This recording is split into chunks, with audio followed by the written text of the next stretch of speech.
it's JC. Welcome to Urban Knife Guy, where we explore the urban knife style and jungle survival. Today I'm going to give you my take on bushcraft and survival knives, and more importantly, my philosophy of the systems when it comes to these type of knives.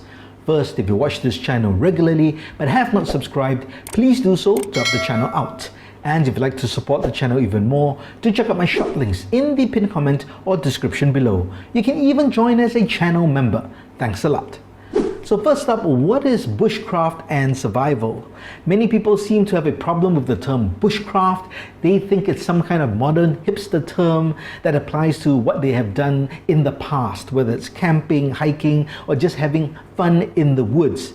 Well, that's the reality of life. There's always an evolution of activities and how they're described. So it's now called bushcraft. So that's it. It's just like homelessness. It was called homelessness in the past. Now it's called van life, and it's cool.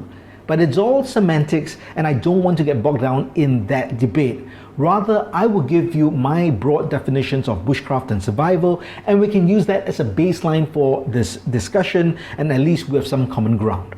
All right, let's start off with bushcraft. So I consider bushcraft a recreational activity where you go out to the wilderness or the woods or the jungles to do stuff you like, whether it's camping, hiking, woodcrafting, navigation, or cooking. Whatever it is, it's basically having fun in the woods. Survival is a bit different. And I don't define it as being in a survival situation such as being in a plane crash where you may be stuck in the middle of nowhere and you have to find your way out in order to survive. In this case, I'm talking about survival as an activity where you put yourself in a challenging situation. Maybe you're going for a jungle expedition in a place you've never been before, or maybe you are spending some time out in the wilderness in a climate you're not used to. All these can be potentially challenging and dangerous situations, so they're survival situations, but you are going prepared into those situations. So that's my broad definition of both bushcraft and survival. Having said that, then you have two different types of knives you will bring for these different situations. And these would be considered bushcraft knives. These might be considered survival knives, and I'm talking about fixed blades in this particular video. Let's have a look at what is the popular opinion on what are considered bushcraft knives. In reality, almost any knife can be a bushcraft knife, right? A bushcraft knife is basically a knife you bring out into the bush in order to do whatever tasks and activities you're doing out in the field. But basically, in terms of popular opinion and what is commonly seen as a bushcraft knife, these would probably be a good definition of them. Let's start off with this. This is the Condor Bush Law. It's a great example of a traditional or modern traditional bushcraft knife, and really I think it's inspired by the Rainier's Woodlaw knife. It's got very distinct spear point, almost drop point style blade, the handle shape, the overall length and size, and the materials very bushcrafty.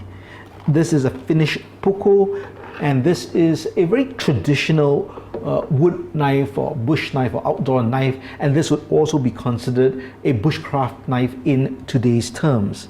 Now, traditional bushcraft knives basically would be about this size, so the blade length would be about 3.5 to 5 inches long, the blade thickness about 2.5 to 4 millimeters thick. Generally some kind of shaped handle, wooden handle, although now you do have them in other materials like G10 and micarta. The preference now is to have full tang knives. That's where the blade goes all the way through and the handles kind of sandwich the tang of the blade. But the traditional knives tend to be rat tang. In this case, the tang goes into the handle. In this case, it's pinned, as you can see, I believe. And these are both considered bushcraft knives. But modern day versions of knives may include the Moranif Gabel, which is a hidden tang, still a full tang because it extends all the way, but the plastic handle is over molded. And then you've got something built like a tank like this. This is the Tops Bob Brothers of Bushcraft Fieldcraft knife. Now this is full tang, but it's got a tremendously thick blade stock. Now, one of the general consensus, again, I say general, doesn't mean it's true. It's just that most people feel that bushcraft knives should have Scandi grinds. And I believe all of these have Scandi grinds. So a very specific grind. But actually, when it comes to Scandi grinds, they're mainly good for woodwork and carving. But when it comes to cutting fibrous materials or general camping tasks where you're not just cutting wood, I find it not as effective as, let's say, a saber grind or a full flat grind. But because a lot of people do woodworking and bushcraft, it tends to be, I guess, become the common ground that a bushcraft knife should have. And when it comes to Scandi grind, a knife blade thickness should not be so thick. Ideally not more than 3 millimeters. So these knives all okay. I believe about 3 millimeters or slightly under, and that services the blade grind well. When you get too thick of a grind like this, and this I believe must be at least 4.5 or 5 millimeters, the Scandi grind is not as effective. And you might be thinking, then why are people making such thick Scandi grinds? And that's basically because of consumer demand. People want tough knives built like a tank, but they want it with that bushcraft design. So they kind of build both type of worlds together, or try to put the elements of both worlds together in order to come up with a full tank, built like a tank bushcraft knife. But it actually isn't as effective as a thin Scandi grind if that's the intention. So personally for me, while these may be considered bushcraft knives, and I do like them actually for all different reasons, but I actually have grown to not like the Scandi, but I've actually grown not to like the Scandi grind so much, and I prefer something like a full flat grind or a high saber grind. This is my current bushcraft fixed blade. It's the Line Steel M4, and it's got a very high saber grind, almost a full flat grind. And I just find this better at general tasks, from wood to cutting packaging to cutting rope, vines and things like that. And I prefer a smaller knife. This I believe has about a 3.5 inch blade length, so it's actually shorter than all of these. And the reason is because I pair it with a parang, which is a much bigger knife, like a machete. So I do not need such a big knife when it comes to bushcraft. Yes, I do like a full tang knife, and I do prefer my cutter handles. And what I find more important than the handle material is the handle thickness. A lot of people like blocky handles. I like thinner handles with a shape like that. It's probably because I have small to medium hands, so it makes more sense for me to have a thinner handle, because it makes it much easier to hold for prolonged periods when I'm working. When I have really thick handles, I find it very difficult to hold for a long time. I get fatigued and I just can't get as confident a purchase. When it comes to blade steels, I'm not really a blade steel nerd or a geek or a snob. I just want a good blade, and generally I prefer something that's rust resistant when going out to the jungle, simply because I'm in this tropical, humid and damp climate. But I would prefer toughness over hardness. I know a lot of people want the hardest blade, they want good edge retention, but when I'm out in the field and I'm doing work, and if I ever need to touch up my blade, I'd rather be able to touch it up easily in the field. And having a knife that is super hard, that's really hard to sharpen, to me it's not a good efficient use of my energy when I'm out in the field, and probably can be quite frustrating. So I try to find the balance if I can. If not, I would go with toughness over hardness, even if it sacrifices a bit of edge retention. Well, that's bushcraft knives. Let's have a quick look at what are considered survival knives. When it comes to survival knives, the general consensus is the knives must be larger, thicker, stronger, tougher, and really built as 1-2 options. So all these knives here arguably can be considered survival knives. This is the Tops Yakari, the Cold Steel Recon Scout modified without the top guard, the Tops Brachimo, and the Russian Tracker, the original tracker knife. So I think the common theme of all these knives is they're really thick and strong. So all the blade stock, as you'll be able to see, really strong and full tang. Recon Scout is a full tang, even though it's a hidden tang.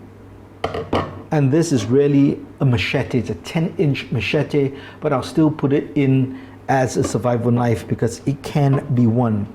The blade lengths generally are longer than a bushcraft knife, so at least 5 inches all the way up to 7 to 10 inches. I think the sweet spot for most people is about 6 to 8 inches for a survival knife. They would always want a full tang knife, and it must be able to take a beating. As you can see, all these knives are of different shapes. They don't seem to have the same shape and style as what a modern bushcraft knife is considered. And that's because really a survival knife can be almost anything that can get you through that situation in order to survive. And all these knives are designed for different purposes, but you can say they're for general survival. Although the Yakare here will be better at clearing and chopping. This will be a good fighting knife. You could also chop and batten with this, and because it's so nimble, you can even do some finer work. This is the smallest of all these knives, but it's a great general knife. It was designed by Joe Flowers to be used in the Amazon as kind of a bushcraft come survival knife. So kind of the best of both worlds to do everything, and also very easy to handle because of the size. Now the Rustin Tracker is very unique because it's got a front part which acts like an axe for chopping, and then you've got a fine straight edge blade here for finer work, which is a hollow ground, and of course it is full tang. So a very unique knife, but really designed with survival in mind. So when you compare these to bushcraft knives, you can see these are really built to last, to do really heavy work, where a bushcraft knife tends to be a bit more delicate and they're designed for finer work. But while we've talked about the look of different knives, what I really want to talk about is the systems and how I approach both bushcraft and survival knife systems. If you follow my channel, you know that I'm a proponent of the 3-knife system when you go out into the field. So I always have a big knife, in this case a parang. I'll have a fixed blade on my belt, and then I'll have a third knife. Most often I would consider my third knife a saw, because the saw can do things that these can't do, and it will be my third tool option. But you might also consider something smaller like a Leatherman or multi-tool as the third knife. So in my case, I'm actually carrying a 4-knife system if you really want to be technical about it, but this is what I generally consider my 3-knife system. Now, for the purposes of this video, I'll just talk about a 2-knife system because it's just going to be easier and less confusing. But the point I like to make is, when it comes to bushcraft, the system I think about is a complementary system. That means whatever I'm carrying, I want the next knife to complement the other, and the next knife to complement the other. They complement each other because different knives are meant for different purposes.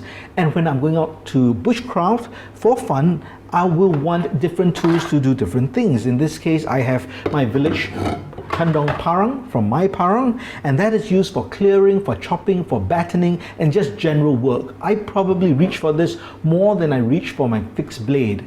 But for my fixed blade, the line steel M4, I use this for finer work, if I really want good control, or if I want a cleaner knife, because this is more of my dirty knife.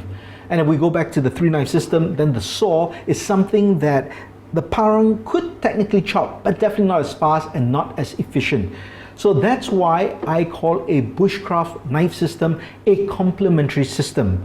Let's have a look at other complementary systems. So this is an example of one I've shown before. You can check out the video in the link in the card above or description below. It's the Cold Steel Recon Scout with the Moronif Companion, and I piggyback them together to complement each other. We've got that super thick, super strong Recon Scout, so that's my big knife, and to complement it, I have the Moronif Companion, which is 2.5 millimeters thick, Scandi grind, really meant for fine work. It's thinner, very easy to control, and extremely lightweight. So in this case, these two knives complement each other. Let's go smaller. This is a system I carried for quite a while, and this is the Tops Bob Fieldcraft knife. Showed it earlier. I have made some modifications by bringing down the jimping so it's less aggressive over here, and I've also got this ground down. There used to be a pommel. So this knife over here complements my Swiss Army knife, because the Swiss Army knife is much smaller. Obviously it can't do all the heavy work that the Bob Fieldcraft knife can do, but this has many tools and can do finer work than the fixed blade can do. So let's have a look at others. Maybe the Moragaber, which is very popular. You might pair it with your Leatherman, and this is your complementary bushcraft tool system. So that's bushcraft, complementary systems. When it comes to survival, it's different. When it comes to survival, I think in terms of redundancy systems. Sure, there will be some degree of complementary functionality, but it's really about redundancy. Meaning, if I bring out these two knives, so one Yakare, which is nice, full tang machete for clearing, for chopping and doing big stuff, I would want to carry a very sizable, smaller fixed blade. In the event that I lose or break this knife, I still have this knife that I can depend on. If I were to bring a really small knife like this, and my main knife or my big knife gets lost, gets destroyed, now I'm only left with this to do all the tasks that the big knife is supposed to do. And that's why when it comes to survival, I think of redundancy. So even though this is a smaller knife, it is very capable to do a lot of heavy duty work. Yes, due to the design and the thickness, if you needed to cut down a tree, yes, you couldn't chop it down, but you could use a batten and you could beaver chew cut through the tree as you go around it, doing V cuts all around the tree. So that could be done. I might even carry my second knife as this, a huge Recon Scout knife, also considered a big knife by itself, but I could just carry these two. And if I did lose or break this knife, I could still do the work here. And if I lost or broke this knife still could do the work of a bigger knife. In general, most cases, a big knife can do what a small knife can do, but a small knife can't do what a big knife can do.